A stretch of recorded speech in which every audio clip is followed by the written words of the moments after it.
on Eratosthenes, Maui's Voyage of Discovery and Reviving the Principle of Discovery Today, by Lyndon H. LaRoche, Jr. Who was he? Views of Lyndon LaRoche and the LaRoche Movement. Lyndon LaRoche, 1922 to 2019, in the LaRoche Movement, a political and cultural network promoting the late Lyndon LaRoche and his ideas. It has included many organisations and companies around the world which campaign, gather information and publish books, etc. The LaRoche Movement have expressed controversial views on a wide variety of topics. The LaRoche Movement is made up of activists who follow LaRoche's views, economics and politics. According to Matko Mestrovic, Emeritus Senior Research Fellow at the Institute of Economics, Zagreb, Croatia, LaRoche's economic policies call for a program modelled on the economic recovery program of the Franklin D. Roosevelt administration, including fixed exchange rates, capital controls, exchange controls, currency controls, and protectionist, sometimes referred to as trade protectionism, the economic policy of restricting imports from other countries through methods such as tariffs on imported goods, import quotas, and a variety of other government regulations. Protectionist price and trade agreements among partner nations, although Roosevelt generally pursued trade liberalisation. LaRoche also called for a reorganisation of debt worldwide and a global plan for large-scale continental infrastructure projects. He rejected free trade, deregulation, and globalisation, and supposedly he had Marxist roots when he began his political career as a Trotskyist. The political ideology or branch of Marxism developed by Russian revolutionary Leon Trotsky and some other members of the left opposition and Fourth International. So they would have been communists, right? Or Marxists, and praised Marxism, a method of socio-economic analysis that uses a materialistic interpretation of historical development, better known as historical materialism, to understand class relations and social conflict, and a dialectical perspective to view social transformational change. But he and the National Caucus of Labour Committees, NCLC, a political organisation in the United States, founded by him, abandoned this ideology in the late 1970s. From then on, LaRoche had no longer opposed private ownership of the means of production, and his analysis of political events is no longer phrased in terms of class. According to Tim Wohlforth, during and after his break with Trotskyism, LaRoche's theory was influenced by what he called his theory of hegemony, derived from Vladimir Lenin, another Marxist communist, a Russian revolutionary Soviet politician and political theorist. View of the role of intellectuals in being a vanguard, helping workers develop their consciousness, and so forth. He was influenced by his readings of Rosa Luxemburg's The Accumulation of Capital, probably another Marxist affiliated book, and Karl Marx's Capital, developing his own theory of reindustrialization, saying that the West would attempt to industrialize the Third World, particularly India, and attempt to solve the economic crisis both by developing new markets in the Third World and using its cheap and surplus labour to increase profits and minimise costs. Well, that's what they already did, right? You get these people that answer questions on websites and all that sort of stuff, and sometimes it's really hard to understand because they've got an Indian accent. That's a form of cheap labour, isn't it?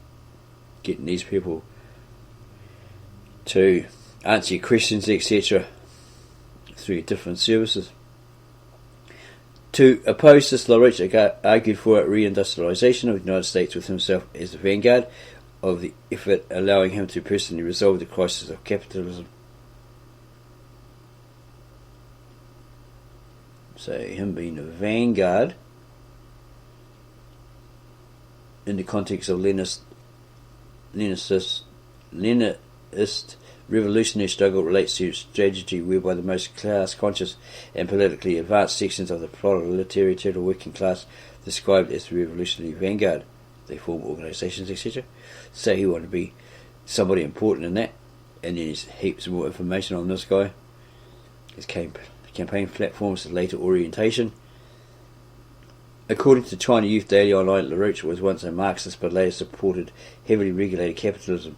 He supported public control of financial capital and low-interest loans. Rouche said banks should not be bailed out but be placed in receivership by the state. He said that a firewall should prevent state aid from being diverted to speculative entities, maybe offshore, which should be allowed to fail, and that such failures would clean up the financial markets. And so forth. He called for moratorium on third world debt, a delay in the payment of debts or obligations. The term is generally used to refer to acts by national governments. Moratory laws are usually passed at times of special political or commercial stress. Neoplatism. Rouche's philosophy references an old dispute between Plato and Aristotle. Aristotle believed in knowledge through empirical observation and experience, etc. There's lots more information on here. Conspiracies. Rouche wrote that conspiracy was natural in human beings. In 1998, he responded to critics on his conspiracism, such as Daniel Pipes, and said that Pipes wrongly believed that all reports of conspiracy are axiomatically false. And so forth. The British conspiracy. Rouche is known for alleging conspiracies by the British, the Queen and Prince Philip. Leo Strauss, Bush family, panic proposal and AIDS, environment and energy flux density, nuclear power, DDT, ozone help, just go on and on and on. Opposition to Obama's health reforms, sexuality and politics, minority politics, homosexuality, Judaism and Zionism. British journalist Roger Boyce wrote, anti-Semitism is at the core of Rouche's conspiracy theories, which he adapts to modern events, most recent the war in Iraq. Daniel Levitas wrote in 1995 that Rouche has been consistent in creating and elaborating conspiracy theories that contain a strong dose of anti-Semitism, and so forth. Rouche. Manning Marable of Columbia University wrote in a 1997 column that Rouche had a long attempt to destroy and manipulate black leaders, political organisations and the black church, and so forth.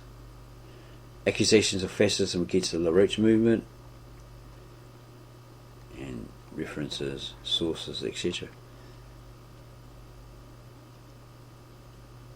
A voyage around the world. Here is a particular book we're going to look at, but first we're going to go back to this article by the Skiller Institute on Eratosthenes, Maui's Voyage of Discovery and Reviving the Principle of Discovery Today, by Lyndon H. LaRoche Jr., reprinted from Fidelio magazine, etc., etc. The following presentation keynoted a panel commissioned by Lyndon H. LaRoche Jr. entitled What is the Real History of Science? It's the November 21-22, 1998 European Conference of the Skiller Institute International Caucus of Labour Committees held in Bad Schwalbach, Germany. See this issue for news coverage. Other panel presentations include Homer's Odyssey, Seafaring and the Principle of Colonization, and Wilhelm von Humboldt's study of the Kawi language. Introducing Mr. LaRoche, who was Dr. Jonathan Tenenbaum. Introducing Mr. LaRoche was Dr. Jonathan Tenenbaum, scientific advisor to the Skiller Institute, who had been studying the history, language and culture of China. Dr. Tenenbaum related a Chinese story which dates back for more than 2,000 years ago, and he goes on about it. Real History is Science by Lyndon H. LaRoche. Why did 1723 years pass before the discovery or declaration of discovery of South America by the navigator Maui, and a similar discovery, the similar voyage of exploration conducted by Columbus? The argument essentially is this: sometimes in the course of history or scientific investigation, one is presented with a very fascinating and very challenging pattern of evidence, but it's not yet conclusive. It teases you, it tempts you, it draws you into the subject matter, but you cannot finally draw a conclusion which settles the argument. It's something like a dog looking in your backyard. It's just there all the time. You don't know to whom it belongs, you just know it's there. And you wait for its master to come by and claim it one day, or something else to happen, so that you may identify to whom the dog belongs. Such is the nature of the matter we're dealing with today. We'll start with the overall map and we'll refer to this repeatedly. See figure 1. Now the subject, the apparent subject, which is extremely tempting, and it's especially tempting because there's an I in this right away in Jonathan's sense. To begin with, is that a group of mariners under Egyptian direction from an area then of Egypt, now of Libya, called Cyrenaica, set sail in a flotilla of ships which went down the Nile River and out to the Red Sea through a famous canal which at the time connected the Nile River to the Red Sea. These people then sailed, this was in 232 BC, they sailed to a place known to them which is the area today of Indonesia, which we'll refer to again. There the chief mariner, the navigator of the expedition, a man named Maui, recorded a comment which is a well-known comment, and recorded also an eclipse which is a well-known eclipse, and gave the dating for that observation in the report which was painted in the cave which they went to commonly. So all these New Zealanders, these Kiwi Maori will think, oh yeah, that's Maui of the myth, okay, so he's a true person, etc, etc, but it may not be referring to that particular Maui of those myths, of that legend. We'll get to that in a moment. Now these are very large ships on this occasion, these Egyptian ships. They were not jokes, they were not balsa rafts, they were very serious ships, and the author would come to that, or the speaker would come to that in a while. From inference we know the expedition continued its journey from this West Irian location. Okay, you have the iwi or tribe in New Zealand known as Te Arawa, who are supposed to be also known as the Iria, which is supposedly the Assyrians who fled from their country and ended up way down there in Aotearoa or New Zealand, and then became this Te Arawa Iria tribe. From inference we know the expedition continued its journey from this West Irian location across the Pacific Ocean to probably about Panama, South America, right? And he tells you why later. It then explored the South American coast, trying to find a way through the Americas into the Atlantic Ocean so they could get back to Egypt by way of the Atlantic. Finally, after completing the exploration of the coast of South America, approximately 231 to 230 BC, the chief navigator of the expedition, Maui, went into a cave area outside of what today is Santiago, Chile, and then made a record of the arrival of the exploration and claimed all of South America for Egypt. So you see, there are some Spanish land titles that aren't too good these days. The expedition attempted to return but never returned to Egypt because of a shipwreck, including one which occurred, according to record, on Pitcairn Island, which is the island known for the sailors who escaped from the HMS Bounty, the famous mutiny on the Bounty, and who which are Christian, etc., intermingled with the natives and all this sort of stuff. And apparently there was a lot of problems there historically. And they left a record of the arrival and shipwreck there on Pitcairn Island. The remainder of the expedition stayed in the Pacific among people whose language they spoke, people we call today Polynesians, and they taught the Polynesians the art of transoceanic navigation. The next time an expedition of this type was known to have occurred was 1,723 years later, a little bit more than that, when Columbus, in October 1492, reached the Caribbean in a transatlantic voyage. Now, Columbus's transatlantic voyage was based on a map prepared for Columbus by a man who had entrusted a copy of it to a friend in Portugal, because the Spanish really valued their maps, and they discovered this new world. That's why the Jesuits of many lands, when these English, etc., missionaries ended up in that land, they were quite amazed. Hey, the Jesuits are already here, and these people already had this religion. Yeah. How did they get it? Because they had these maps, and they safeguarded them. They didn't want them to fall into Dutch or English hands, because you had to go around the Cape Horn, and only they knew how to navigate through it, so you didn't end up a shipwreck. Whereas the English and the Dutch went around that way and always crashed into the rocks and stuff, sunk their ships, lost their cargo, lost their men.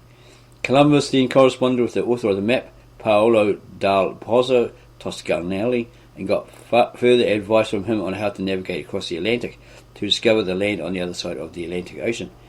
Now, there are several crucial things to talk about Jonathan's eyes on the dragon in this. There are several eyes. It's talking about the ancient tale of a dragon on a wall in China. Didn't have any eyes. Why did you add eyes? Oh, something about maybe a camel eye or something like that. The collapse of civilization. First of all, there was no civilization capable of making that kind of science-directed transoceanic expedition between 232 BC from Egypt and Columbus's voyage from Europe.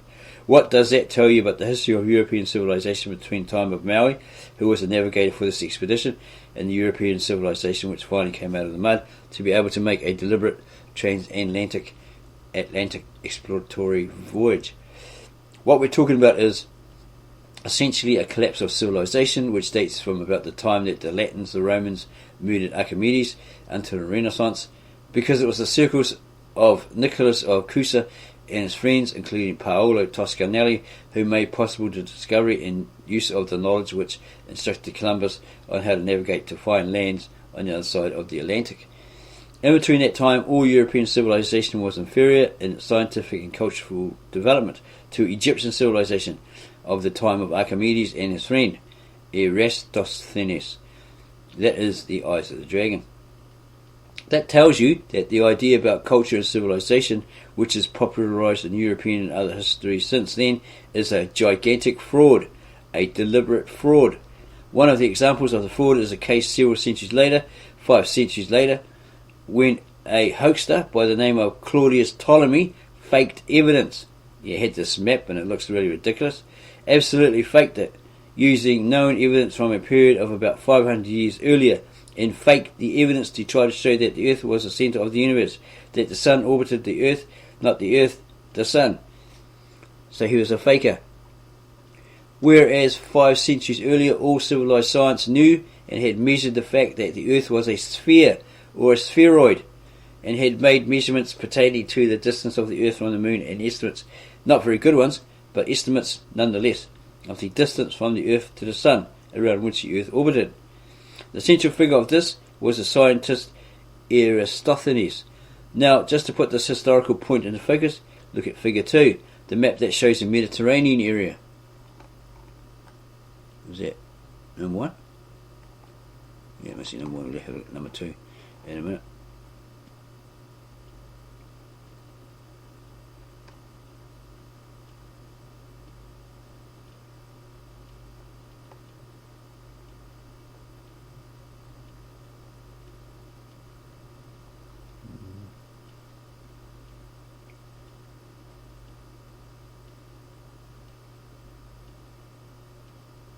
The central figure of this was the scientist Eratosthenes. Now, just to put this historical point into focus, look at figure 2, the map that shows the Mediterranean area. What this person wanted to point out, or point to in particular, what is a region called Cyrenaica. And you see the Nile coming down approximately to the place where the canal cuts from the Nile to the Red Sea. Go back a bit in European history. Okay, let's see if we can see this map. Is there a map here somewhere? Maybe it doesn't show it. Doesn't look like there's a map here. Yeah, it doesn't look like it. Okay, so I'm going to go back. Go back up to see if there is 2 maps here. We didn't think there is. Don't think there is. Okay, it's 1 map. Where's the other map? Nothing. Okay.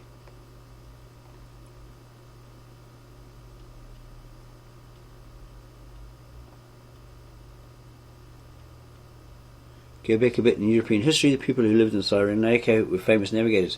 The reason they were famous navigators is that they belonged to a group of people who were called at that time the peoples of the sea. These were people who, before the 2nd millennium BC, were accustomed to using sailing ships which looked very much like what we nowadays call Viking ships. Single sail, able to tack into the wind, somewhat like the ships of Henry the Navigator later, and they were all over the ocean, all over the world. They were in the area of the North Sea, long before the Vikings. Remember, the Vikings were not really a people. They were Saxon bandits who fled from Charlemagne when Charlemagne invaded this area of Saxony. And this bunch of heathen, who were controlled by Constantinople, revolted. and when Charlemagne defeated them, they fled north into the area around Jutland. There they became known as Vikings. They were mixed, a lot of different kinds of people, with one common denominator. They were all juvenile delinquents, robbing, stealing, raping, doing all these things, these kinds of things that the British oligarchy does today. But a long time before then, you had an extended civilization, which was Atlantic, and the people of this Atlantic civilization came down in their ships. And as the glaciation retreated, they came more and more into the Mediterranean, and they came also down by the river system, which is essentially the system of the Danube, the Rhine-Danube connection, from the north into the Black Sea and down. And they became known, some of them known later as Greeks, some of them became known later as Greeks, but they were known as peoples of the sea. So some later became known as the Greeks. In the 2nd millennium BC, you find sites, megalithic sites, in which the walls of the city are to the inland, not to the ocean, because the peoples of the sea had to protect themselves against marauders or barbarians from the inland. They were the people of the sea raiders. Now, in this process, a differentiation occurred. This began in the 2nd millennium or earlier BC, when the Egyptians proceeded to try to civilize these peoples of the sea, and the Egyptians picked out a settlement of peoples of the sea in Cyrenaica, which became on and off thereafter closely associated with Egypt. So would that be where Simon of Cyrene in the Bible came from? And Cyrenaica was, for Egypt, also associated with Ionia, which became the Ionian Greeks and the Etruscans and others. The Etruscans were the allies of Egypt, and the Cyrenaicans against the Carthaginians, that is against the Phoenicians in the western Mediterranean. Whereas the Ionian Greeks, together with Athens, which is one of the cities related to it, were the allies of Egypt against the Phoenicians, against the Canaanites. So in this period, Cyrenaica plays a key part as essentially the link between Greece, the Etruscans and Egypt during the entire period. So with all the dark ages and fluctuations and so forth, back and forth, there's this Mediterranean culture. So when you're talking about Greek culture or Etruscan culture, which we know less about because the Romans and Latins committed genocide against the Etruscans to try to wipe out and eradicate every evidence of Etruscan culture. Just as they tried to pretend that Italian is a language descended from Latin, which it is not.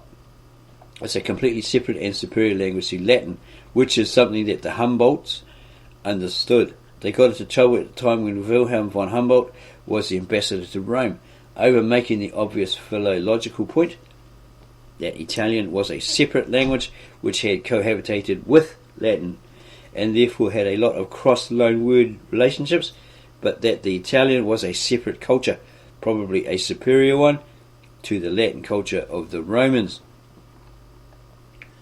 You had also in there, of course, the Magna Graecia culture, much of which was very closely associated again with Ionia and with Athens and with other centres.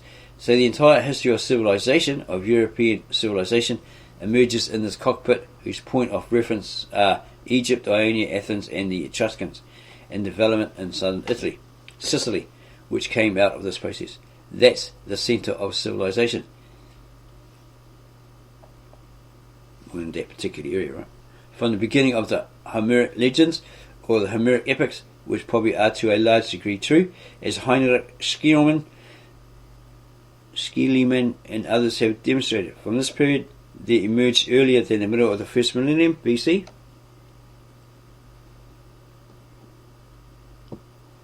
a great Greek culture typified by the greatest works of the Ionians, such as Thales and Heraclitus, or Solon of Athens, who is part of the same process. Very closely associated with certain forces in Egypt, and always associated with Cyrenaica.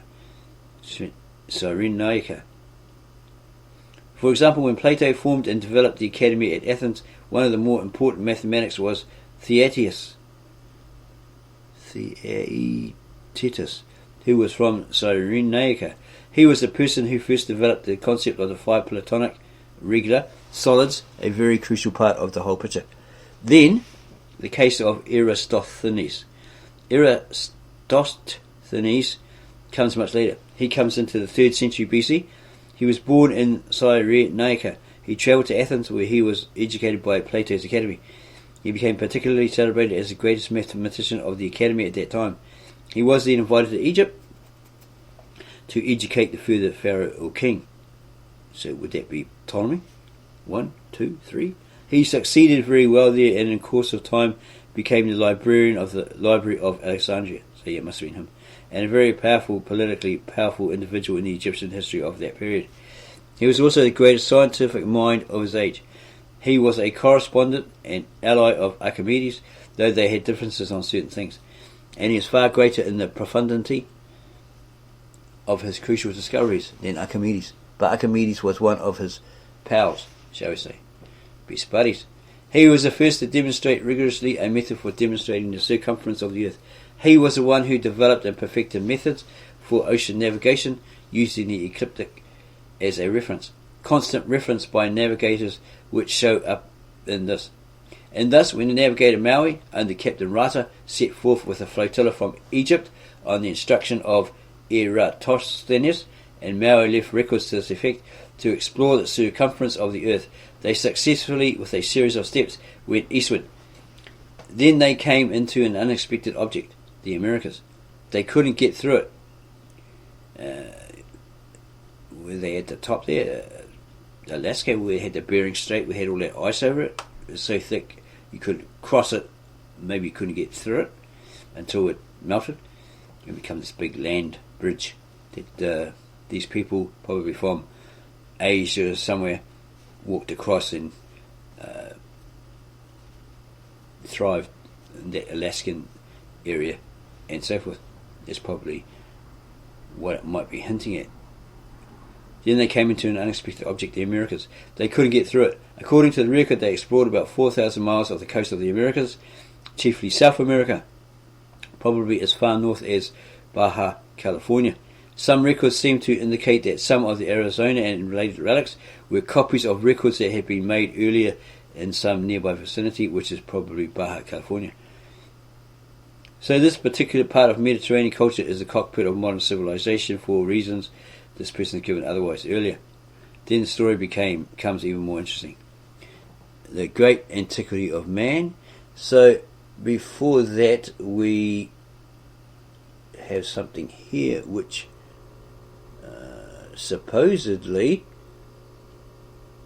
is the French making a statement. European discovery of New Zealand before 1642, a review of the evidence. Several 18th century historians of Pacific explorations discussed the possibility of a French or Spanish discovery of New Zealand. These were regularly quoted by 19th century writers on New Zealand. Some of the latter also added other information, including a Portuguese claim to a New Zealand landfall early in the 16th century.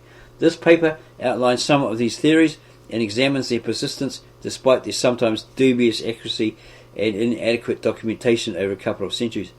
Much of the exploration of the South Pacific can be summarized as a search for terra australis nondum cognita. That means like the unknown land or something like that. Because terra means unknown territory, right? The existence of terra australis, or the Antipodes, had been postulated in ancient Greek geographical writings as a temperate land, corresponding with the temperate zone of the northern hemisphere, but cut off from the Ecumene by the burning heat of the torrid zone. This concept was passed on into medieval geographical writing, and a temperate southern land, often populated with marvellous Antipodean creatures, appeared on many medieval maps, probably Australia. This concept was reinforced with the rediscovery by West European scholars in the early 15th century of Ptolemy's Geographia, a document far superior to any medieval treatise in geography or cartography. That has a footnote indication there. Right. Some of the earliest printed versions of Ptolemy's Geographia can be found in facsimile in the Theatrum Orbis Terrarum series published in Amsterdam. See especially Claudius Ptolemaeus Cosmographia, Bologna 1477, TOT Series 1, Volume 1, 1963, and so forth. Ptolemy's Terra Australis erroneously, or incorrectly, connected East Africa to Southeast Asia, and after Vasco da Gama's voyage to Calicut, many cartographers redrew their outlines of Africa and India and moved Terra Australis Nondum Cognita further south. An extra peninsula was retained on modern Ptolemaic maps of Southeast Asia, East Asia, and more islands derived mainly from Marco Polo's narrative were added. Footnote there. 2. Claudius Ptolemaeus Geographica, Strasbourg 1513, Facsimile TOT, Series 2, Volume 4, Amsterdam 1967. See also Benedetto Bordone, Libro de Sole del Mondo, Venice 1528, Facsimile, etc. etc. Amsterdam 1966 for a similar treatment of Southeast Asian islands, although Bordone omitted Terra Australis from his world map. As European exploration increased, more reliable sources of cartographic information became available, but these were frequently distorted by copying from original charts that were not drawn to any standard scale. Latitudinal observations, when provided, were often inaccurate, and there was no reliable method of measuring longitude. Belief in an unknown southern continent persisted. By the end of the 16th century, elaborate arguments for its existence as an extensive land mass necessary to counterbalance the weight of the land areas of the northern hemisphere were being put forward to Mercator. What is Mercator? And there's a reference to that there. Gerard Mercator's Map of the World, 1569. Such arguments were still being reiterated in the 18th century. And there's a reference there. Calendar's compilation was largely a free translation of C. de Brosse's History of Navigation of the Terra Australis, Paris 1756, reprinted Amsterdam 1967. Any discussion of a European discovery of New Zealand before 1642 must be considered against the background of this widespread belief in the existence of Terra Australis Nondum Cognita. European sea captains expected to come up against it when sailing in southern latitudes, and any sighting or supposed sighting of land was ipso facto part of the southern continent. Sightings of land by voyagers among the myriad islands of the Pacific were frequent, but because of the inadequate means of fixing latitude and longitude, many islands were found and lost, perhaps several times over. Further, many of the original narratives of Pacific voyages have been lost, and the stories told at second hand. This is again a second-hand version, often with a lapse of many years between the events and publication. Tentative reports by mariners of landforce in Terra Australis of the Southern Pacific were frequently elaborated on and exaggerated by stay-at-home journalists in Europe, who more often than not were using such reports to promote interest in further exploration, commerce, colonisation and missionary effort. Discussions of the European discovery of New Zealand must not only be concerned with contemporary geographical beliefs, erroneous as they were, totally incorrect, right, or way off, they had errors, but also with geographical reality. New Zealand would have been remote indeed to the 16th and 17th century mariner. The approach from the west was blocked by Australia and the wrecks of several Dutch ships on its inhospitable western coast.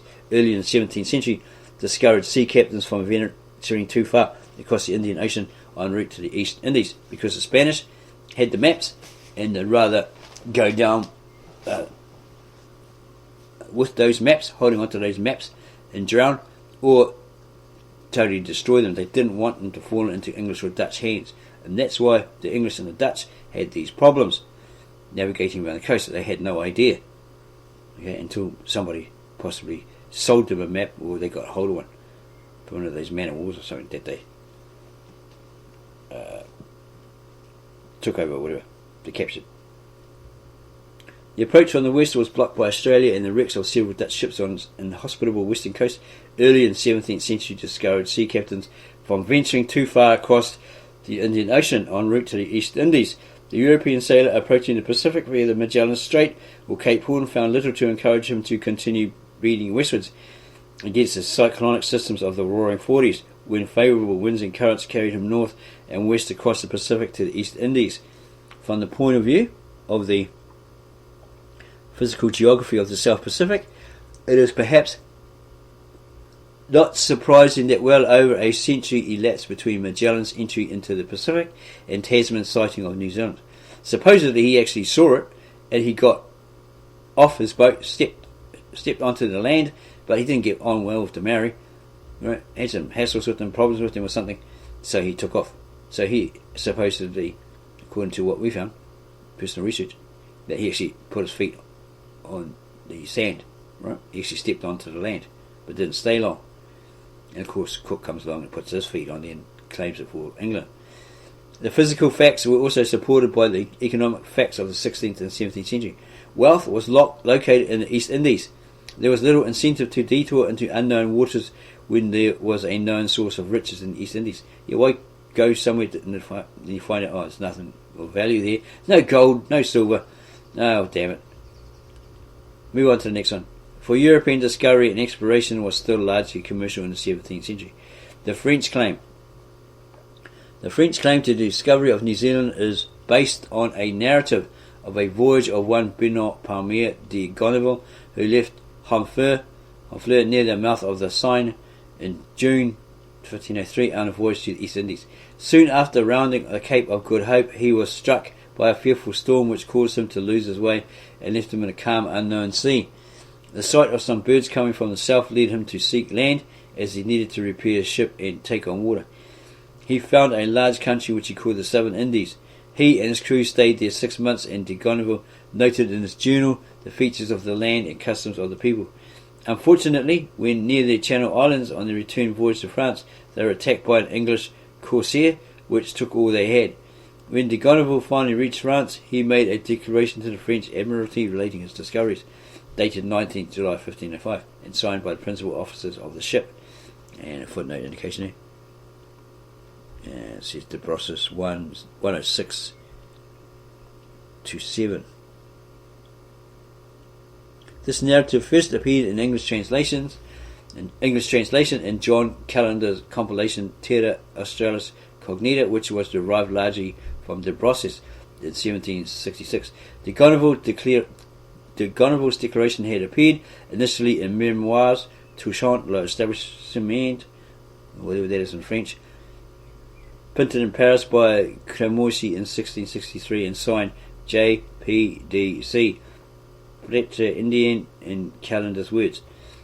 This priest, as well as his father and grandfather, was born in France, but his great-grandfather was one of the Australians, or natives of the southern world, whom Gonneville had brought into France as his return from that country, and whom he afterwards married to one of his own relations, there he having embraced Christianity. So he's taken one of these Aborigines apparently from Australia into France, okay, and then got him to marry one of his own relations, and they embraced Christianity. Yeah, his grandfather. So someone went there to Australia,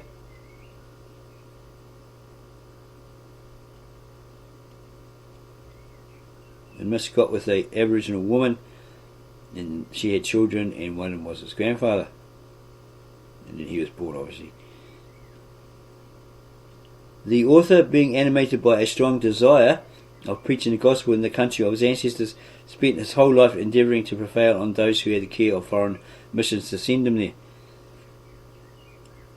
Calendar lamented the fact that the good priest has totally omitted to mark the longitude and latitude of this country, but nevertheless concluded that its location lies to the south of the Little Moluccas, in that quarter which, according to our division, is called by us Australasia.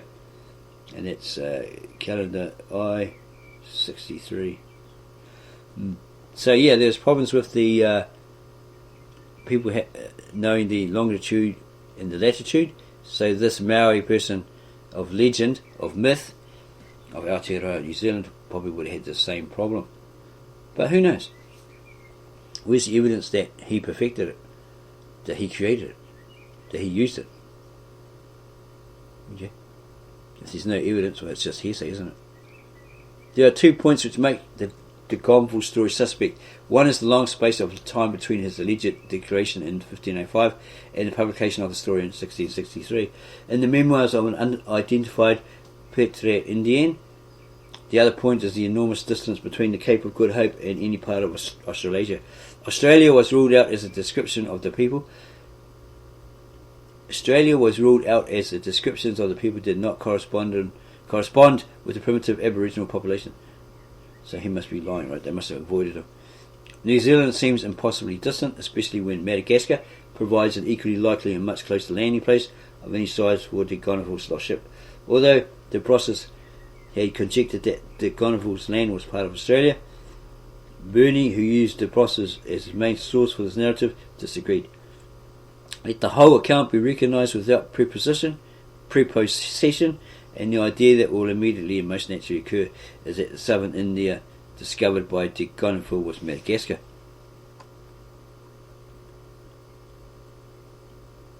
And just some reference to that. Let's have a look at it.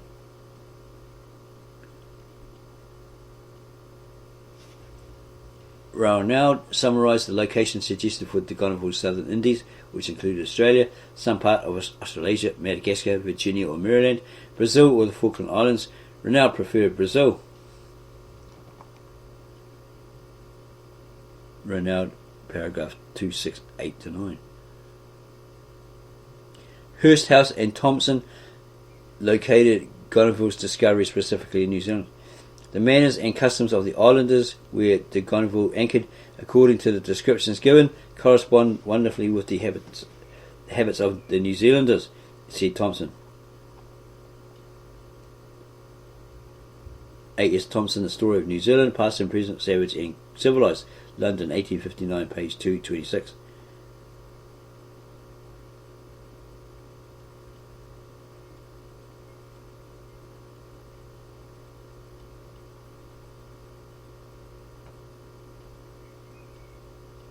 Her house remarked that New Zealand than to any other southern sea country with which we are acquainted. However, Taylor dismissed de Gonneville as the discoverer of New Zealand.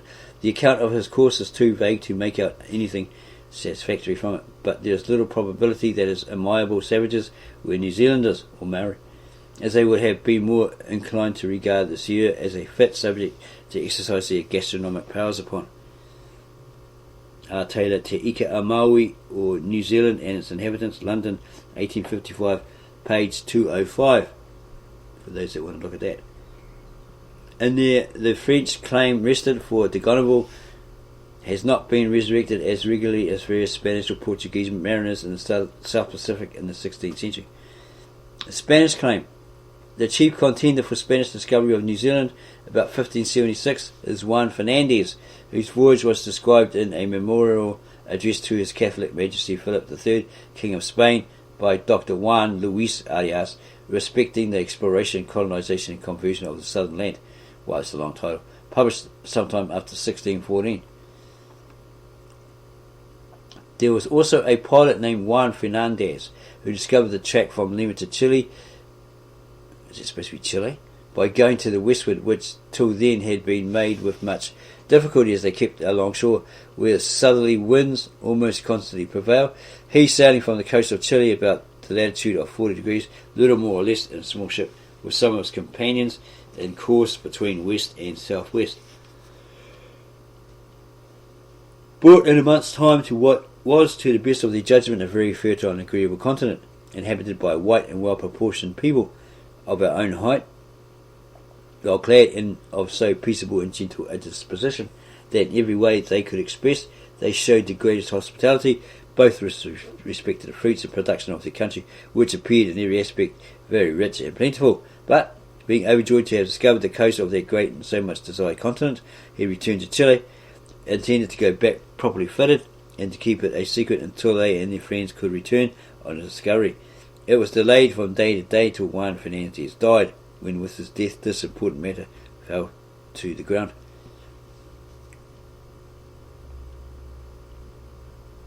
Okay, there's more on that. Both Dalrymple, an historical collection of several voyages and discoveries in the South Pacific Ocean, London 1770-71, reprinted Amsterdam 1967, 51-52. Both Dalrymple and Burney, around 300 to 300, 300 to 303. Maybe that's a page, not really sure. Both Dalrymple and Burney quoted similar translations of this part of Arias' memorial. Burney commented, "The only land at present known that in any respect answers to the description of Tierra Firma, or the unknown land, of Juan Fernandez, unknown territory, is New Zealand, but the distance from the American continent, above 100 degrees of longitude, though it does not exceed the powers of a good vessel with favourable winds, is full great for a month's sailing. It is not sufficient to be conclusive against the possibility of that country having been seen by Juan Fernandez."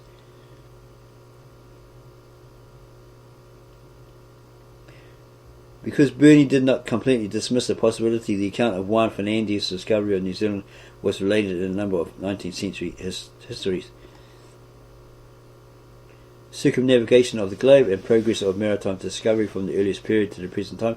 London, 1859, paragraphs 71 to 72. G. L. Craik, The New Zealanders, London, 1830, page 19. R. A. Sheeran, Early History of New Zealand, from earliest times to 1840. Auckland, 1890, page 3. Taylor, page 205. Thompson, page 226, and so forth.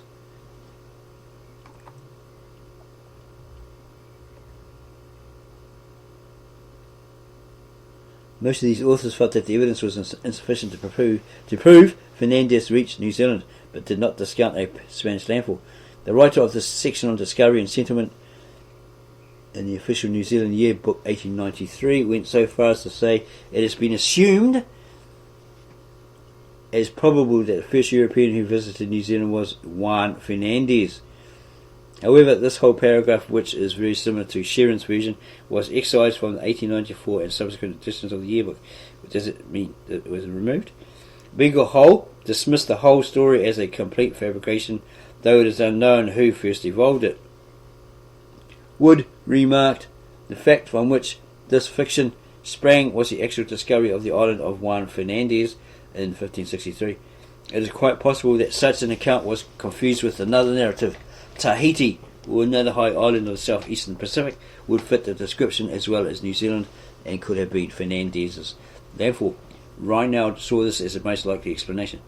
Dalrymple included a map of the South Pacific and his voyages in the South Pacific Ocean, which shows both New Zealand and the islands of Juan Fernandez, in addition to a short coastline located approximately 90 degrees west and 40 degrees south, labelled land discovered by Juan Fernandez. Even in the memorial, two routes are mentioned, the one west from Lima and then south, and the others west from Chile, about the latitude of 40 degrees. The former route is more likely to have taken Juan Fernandez to Tahiti.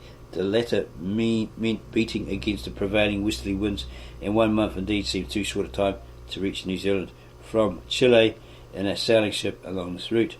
It is evident that there is some confusion in the Juan Fernandez narratives. Arias mentions some other relations, but it is not known what these were. Certainly the time lag between 1576 and the time of writing the memorial is sufficient for a certain amount of embroidery to creep into the account, or fabrication.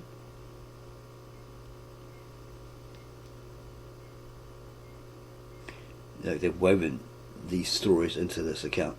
It is likely too that such confusion of narratives was of little moment to Arias, whose primary purpose in writing his memorial was to persuade the Spanish king to send out missionaries to the southern land, Terra Australis Nondum Cognita. Finally, the sighting of any land in the South Pacific was ipso facto a discovery of the coast of Terra Australis, Arias wrote. He goes on about that. Any doubt cast on the claim of Juan Fernandez did not preclude speculation on the possibility of a landfall in New Zealand by some other Spaniard before 1642. Hurst House referred to a remarkably correct Spanish chart of Dusky Bay of very early date, and Dusky Bay was not a place which Tasman, the recognised discoverer of New Zealand, 40 years later appears to have visited.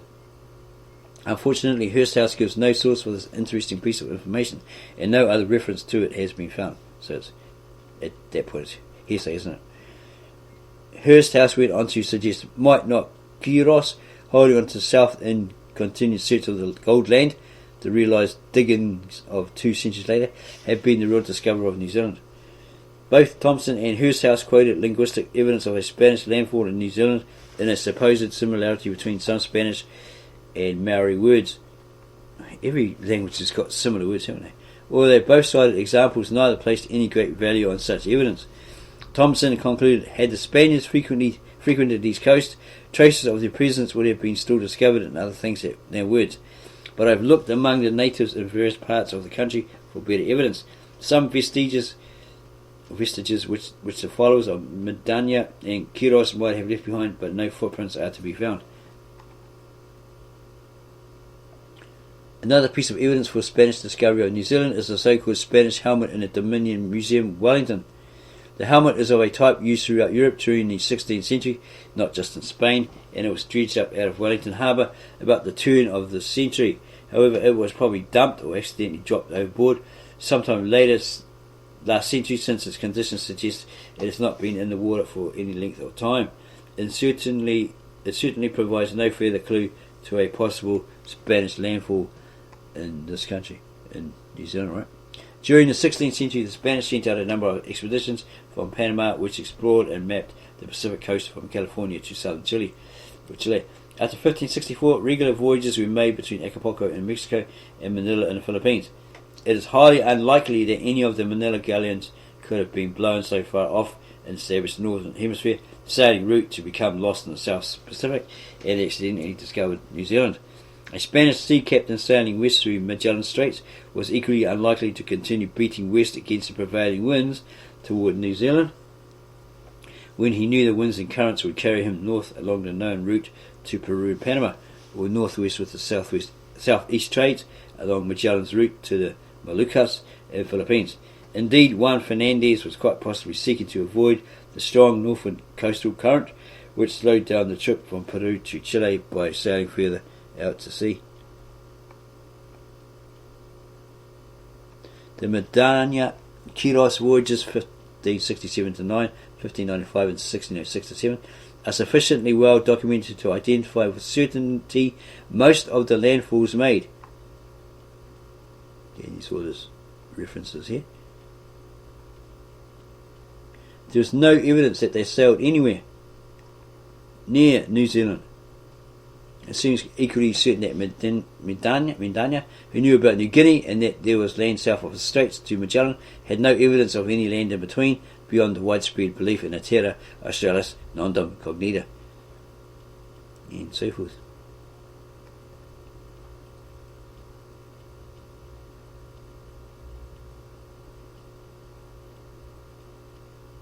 John Speed, drawn in 1626.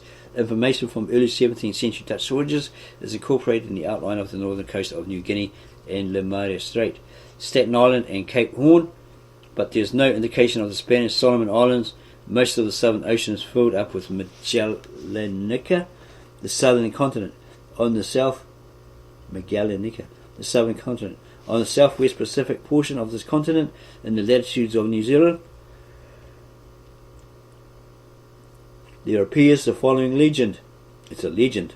These coasts were first discovered by a Spanish ship separated from a fleet and driven here along in the Southern Sea. And here's a map. The South Pacific portion of the map of Juan Lopez de Velasco, 1601, depicts an outline of the Solomon Islands derived from the voyages of Medania and Quiros. The Spanish discoveries were added to existing maps, as in this outline of part of Willem Blau's world map. This map, first published in 1606 and subsequently revised,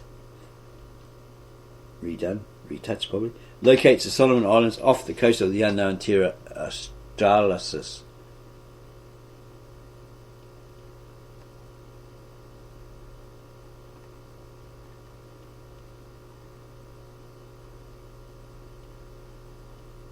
Neither Speed's map nor any other of the scraps of information available provides conclusive evidence of a 6th century Spanish landfall in New Zealand.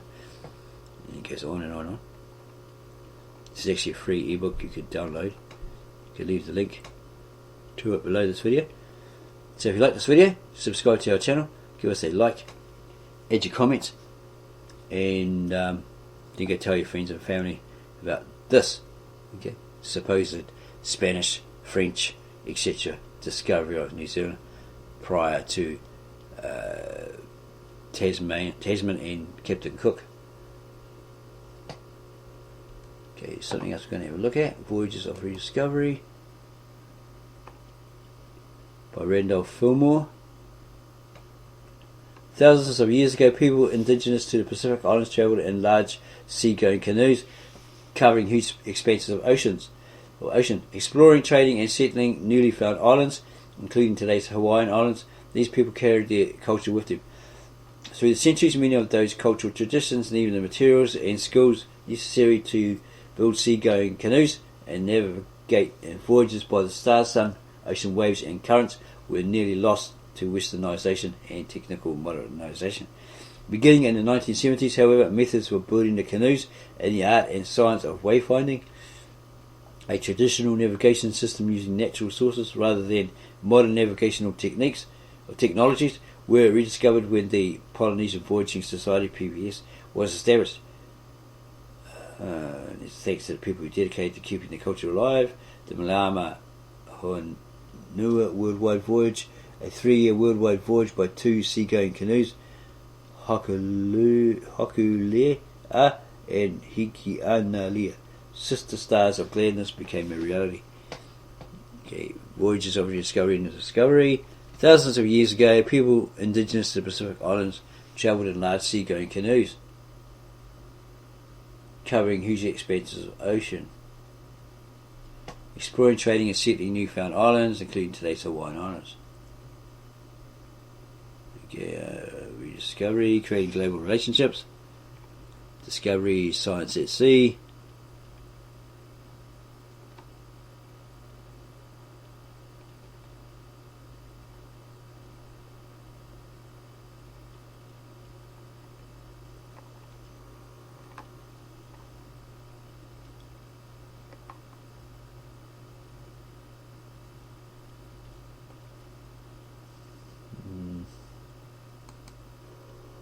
Okay, and here is this A Voyage Around the World in the 3rd Century BC by Marjorie Maisel Hecht. A flotilla of ships set sail from Egypt around 232 BC during the reign of Ptolemy III on a mission to circumnavigate the globe.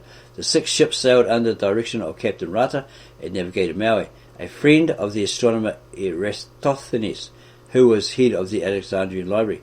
The commander and navigator knew from Eratosthenes that the circumference of the Earth was 250,000 stadia, approximately 28,000 miles, and they had state-of-the-art astronomical and navigational equipment. Although there is no record that the flotilla returned to Egypt, Maui and others left records of their voyage along the way. The details of the expedition are known to us through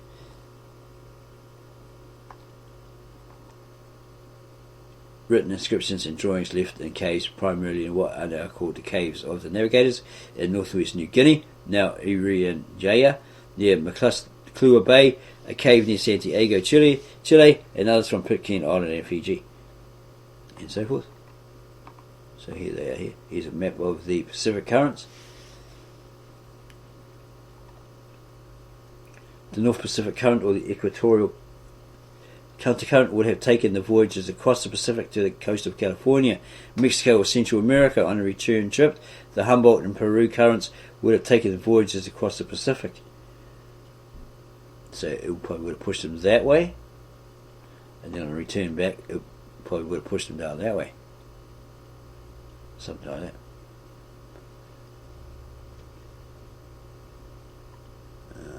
Okay. Here's the information here.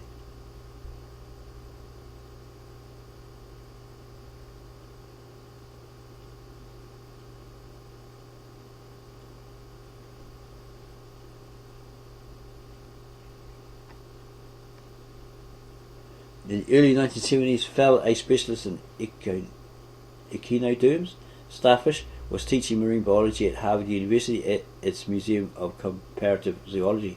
A native of New Zealand, Fell was an exceptional linguist with a working knowledge of scores of languages, modern and ancient, including Maori. His passion for translating ancient inscriptions and his ideas about pre-Columbian settlements in America made him a controversial figure in archaeology and led him to write 3 books on the subject, the best known of which is America BC, Barry Fell, America BC, New York, Simon and Schuster, 1976. Fell touched on some of the evidence of Egyptian-Libyan journeys to America in America BC, but the Pacific Caves transcriptions discussed here appear only in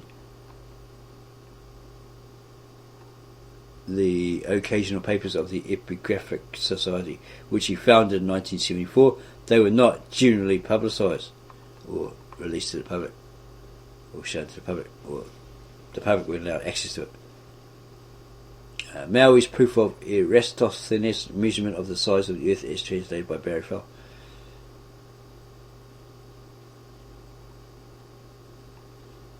The Eratosthenes proof. The New Guinea inscriptions include a concise proof in works and drawings signed by Maui of the Eratosthenes experiment at Syene and Alexandria to demonstrate that the world was round.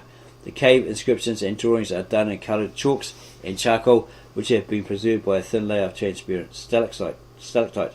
According to Fell, there are diagrams of ships and fishing gear, astronomical observations with illustrations of celestial phenomena, and astronomical apparatus, including the cross staff, a variable angle sundial for use in various latitudes, a computing instrument for correcting zenith angles to latitude, dividers, set squares, charts of the sky showing particular constellations, and numerous religious drawings and paintings of Greco-Egyptian deities. The dating of the occupation of these caves of the Navigators is set at 235-225 BC. Fell says that a detailed account of a solar eclipse is dated as in the 15th century of the reign of Pharaoh, or the king of Egypt, right?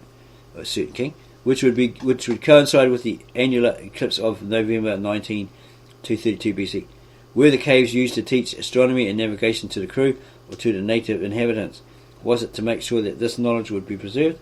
These are only suppositions. They are only suppositions. Fell translate the most important inscription by Maui as follows: invocation to Tawera, the morning star or Venus. To cast off the mooring rope is Maui's delight, for he is content to be showered with the salt spray. He has been absent from home on a foreign voyage these past 8 years, yet through thee, O divine morning star, may he escape death, that captain of the mariners, to find new lands uplifted. Here it seems to hint that this particular person is referring to the divine morning star. Who is that? In biblical scripture, it's the Christ, Jesus the Christ. But then again, it could be referring to somebody completely different, right? The elegant Eratosthenes proof appears next to this inscription. As Fell translated this particular theorem, Eratosthenes, an astronomer of the Delta country in Lower Egypt, disclosed to Maui. See figures 3 and 4.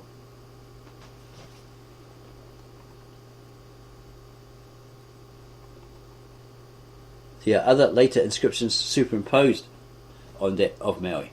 So someone's put something on top of it, right? Or over it.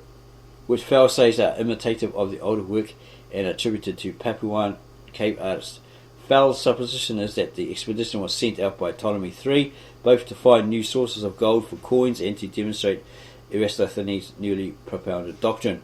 The flotilla of ships did reach South America, according to the documentation below, but never returned to Egypt. When the Egyptians did not find a navigable passageway through America, their supposition, again it's a supposition, is that they turned back to return the way they had come. Across the Pacific, one ship was apparently wrecked on Pitcairn Island.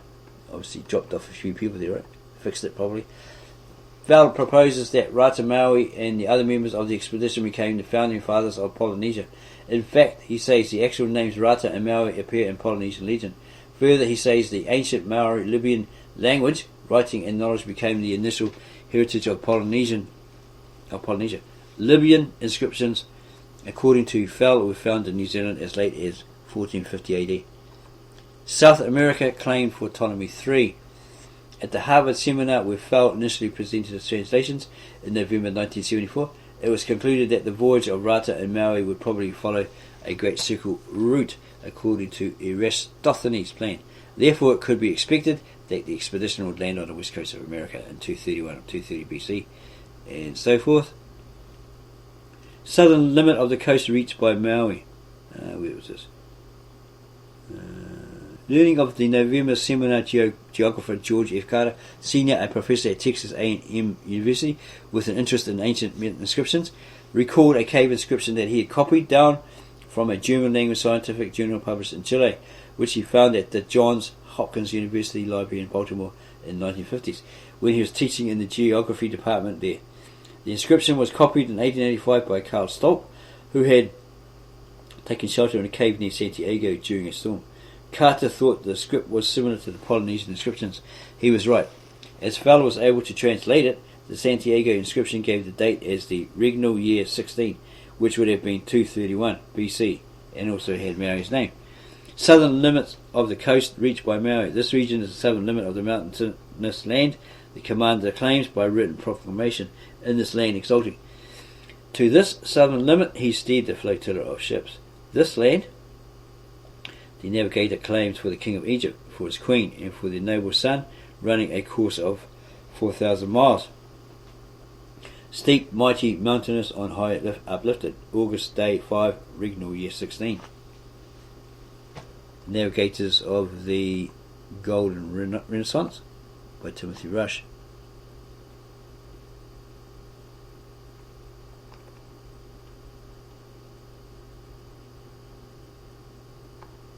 More information there.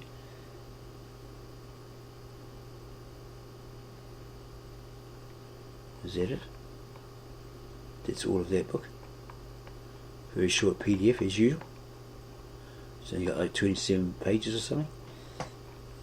It may be more. You have to go look for a full version of it, unless it's just an article in Science and Technology. It could possibly be what it is. But we did find something else where this Maui guy had a different name. It was like an Indonesian name. So this guy wasn't a Maori as such, according to those mythical legends, but he was somebody. It's a real weird name. We had it, and we don't know where did we see it, you know? Could be in this book here somewhere, but we're not really sure. We'll have to get back to you on that and find that name and put it underneath this video once we find it again. Yeah, it's definitely an Indonesian name. It's like Maui Sawigug or something like Sawagug. Some funny looking name.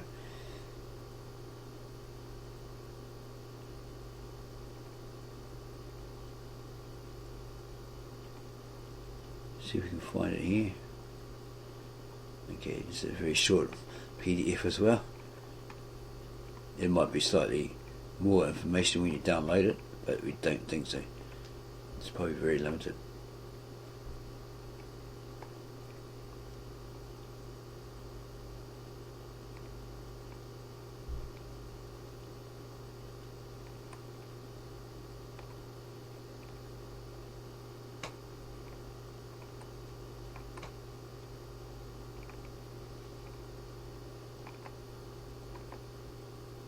When we find it, we will put it underneath this video. Just can't remember where we saw it.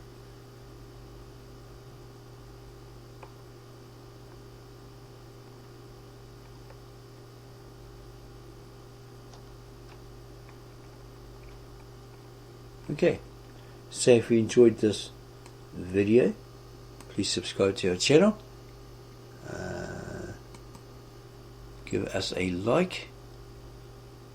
Add your comments below in the comment section below this video, and then go share this with all your family, friends and others, especially Maori, so they'll know the truth of what really happened. Okay, beyond the myth, beyond the legend, all taught us as tamariki, children, by our parents, etc., our kaumatuas, our elders, our leaders, and so forth.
Yeah, look at this. So, someone recognised that this language, Maori, was the same language which was used by the Cyrenaians. They had a common language. Wait a minute. Let's go back to the Pacific map. What are we saying? We're saying, as will be addressed later in the course of today, that mankind did not just plop on this planet, that God did not stand in Mesopotamia in 4004 BC and create the universe. That didn't happen. The universe is very old and man is very old. The existence of man on this planet is probably somewhere between 1 million and 2 million years, maybe longer.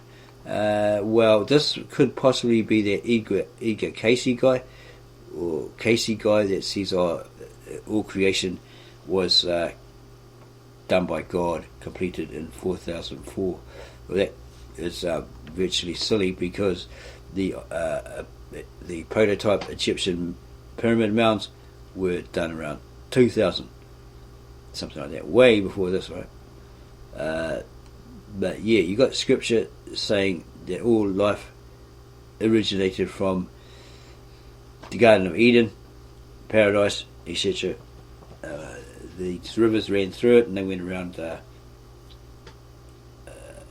land of Asher, which is Nineveh, Assyria, Mesopotamia, Assyria at the time, or Syria today, around Ethiopia, and the Gihon probably went underground, and it was a river that came up south of Jerusalem or something like that.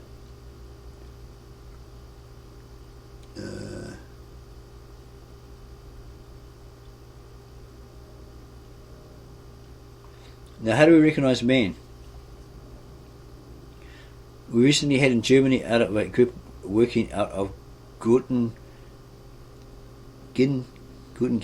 University, a discovery of a site of throwing spears in a deep cave in the mountains here in Germany, a site dated to about 600,000 BC, in which the designs of throwing spears, the well-balanced design of throwing spears, shows what? It shows something that no animal could do, no animal mind could do. It shows that you had a very advanced form of human cognition, demonstrated by artifacts from 600,000 BC, and obviously this is a pretty far advanced part of man by 600,000 BC, so you have to go back somewhat earlier, don't we, to find man.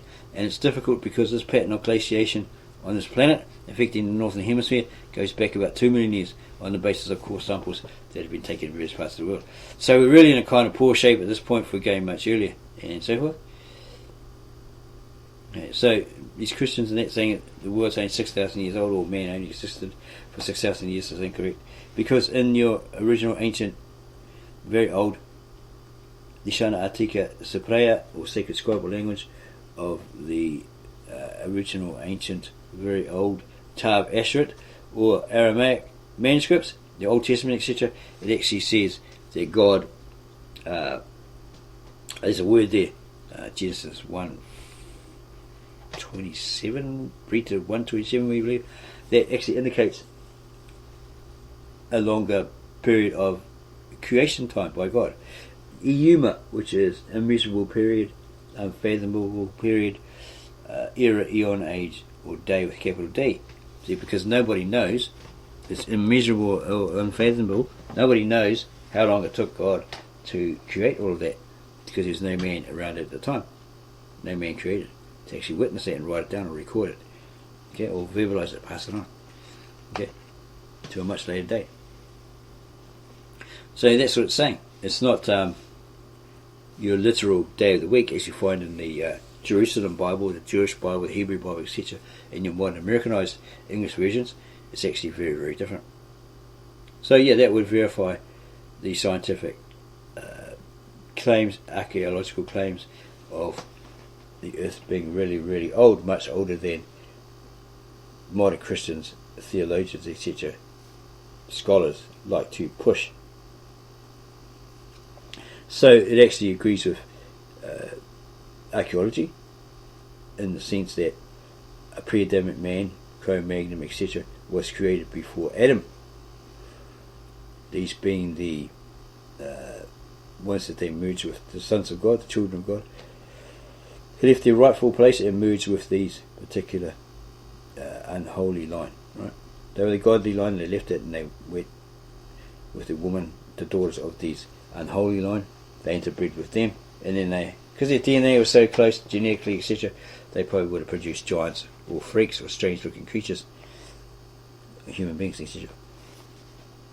So as we said, if you like this, before we found that, then subscribe to our channel, give us a like, and then add your comments below this video, and then go share it with all your family, friends and others that you know. These are actually quite good articles, quite good information.